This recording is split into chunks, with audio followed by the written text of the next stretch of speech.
Minimal presents Cyber War. Her screen crime scene streaming free on Voot. Download the app now. BJP की पूर्व प्रवक्ता नुपुर शर्मा की पैगंबर मोहम्मद पर विवादास्पद टिप्पणी को लेकर बीती 10 जून को यूपी के अलग अलग शहरों में प्रदर्शन हुए। कुछ जगहों पर इन प्रदर्शनों के दौरान हिंसा भी हुई। पुलिस ने कार्रवाई करते हुए हिंसा के आरोपियों के खिलाफ एफआईआर दर्ज की। पुलिस की तरफ से इन आरोपियों के पोस्टर भी सार्वजनिक जगहों पर लगाए गए। इन पोस्टर्स को लेकर बहस की स्थिति बन गई है।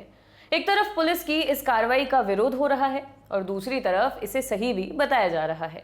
विरोध के पीछे तर्क दिया जा रहा है कि न्याय का एक बहुत जरूरी सिद्धांत होता है कि जुर्म साबित होने तक आरोपी को दोषी नहीं माना जा सकता। साथ ही आरोपियों की निजता को लेकर भी सवाल उठ रहे हैं।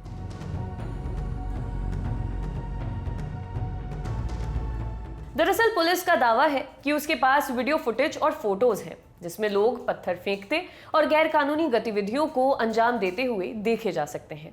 पुलिस का कहना है कि ऐसे में ये पोस्टर इसलिए लगाए गए हैं ताकि आरोपियों को पकड़ा जा सके। इस बीच कुछ सवाल उठ रहे हैं, वो ये कि आखिर किस कानून के आधार पर पुलिस ऐसे पोस्टर जारी कर सकती है। यदि ये आरोपी हैं तो क्या तब भी पुलिस ऐसे पोस्टर्स जारी कर सकती है? क्या आरोपियों की निजता नहीं होती है? इन सवालों के जवाब देते हुए इलाहाबाद हाईकोर्ट ने 9 मार्च 2020 को एक बेहद महत्वपूर्ण आदेश दिया था। इस फैसले की जरूरी बातों को विस्तार से बताएंगे। उससे पहले ये बताते हैं कि किस मामले पर न्यायालय ने ये ऑर्डर पारित किया था।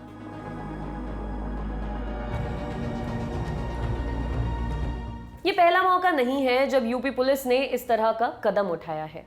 साल 2019 के दिसंबर महीने में देश के अलग अलग हिस्सों में नागरिकता संशोधन कानून यानी CAA और राष्ट्रीय नागरिक रजिस्टर यानी NRC के खिलाफ विरोध प्रदर्शन चल रहे थे।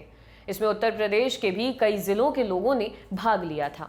हालांकि इस बीच कुछ जगहों पर हिंसा भी हुई और पुलिस ने आरोप लगाया कि आरोपियों ने सार्वजनिक और निजी संपत्ति को नुकसान पहुंचाया है और उन्हीं से वसूला जाएगा। हिंसा यूपी की राजधानी लखनऊ में भी हुई थी। प्रशासन ने ऐसे लोगों को नोटिस जारी किया और कहा कि वो हर्जाने की भरपाई करें, नहीं तो उनकी संपत्ति जब्त कर ली जाएगी।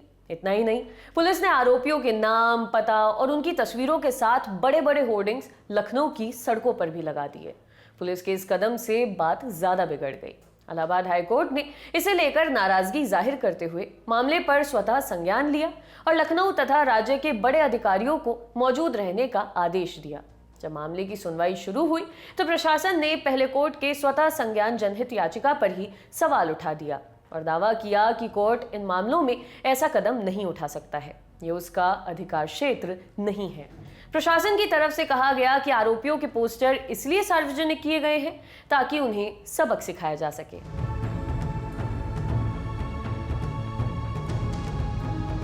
इलाहाबाद हाईकोर्ट के तत्कालीन चीफ जस्टिस गोविंद माथुर की अध्यक्षता वाली पीठ ने प्रशासन की इन दलीलों को सिरे से खारिज कर दिया।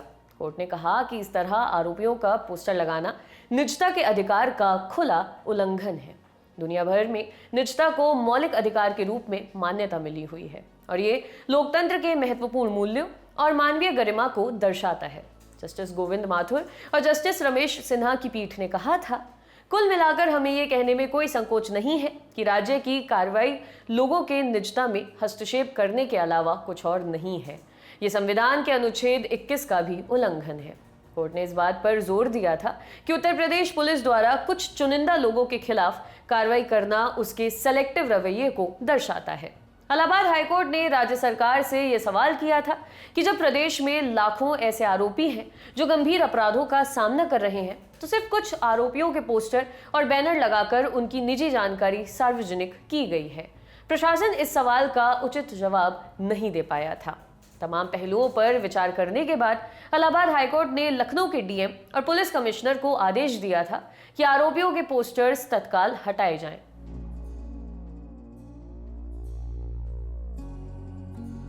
खास बात यह है कि न्यायालय ने राज्य सरकार को स्पष्ट रूप से यह भी निर्देश दिया था कि बिना किसी कानून के लोगों की निजी जानकारी शामिल करते हुए ऐसे पोस्टर्स सड़कों के किनारे न लगाए जाएं।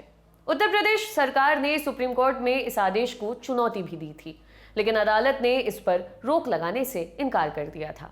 इधर झारखंड की रांची पुलिस ने इसी तरह की हिंसा में कथित रूप से शामिल लोगों की तस्वीरें सार्वजनिक कर दी। इसे लेकर राज्य सरकार के प्रधान सचिव राजीव अरुण एक्का ने रांची के वरीय पुलिस अधीक्षक सुरेंद्र कुमार झा को पत्र लिखकर पूछा है कि आखिर उन्होंने किस आधार पर ऐसा किया है। खास बात यह है कि प्रधान सचिव एक्का ने इलाहाबाद हाईकोर्ट के इसी आदेश का हवाला देते हुए कहा है कि ऐसा करना कानून के हिसाब से ठीक नहीं है। हालांकि यूपी पुलिस की तरफ से आरोपियों के पोस्टर लगातार लगाए जा रहे हैं। शुक्रिया।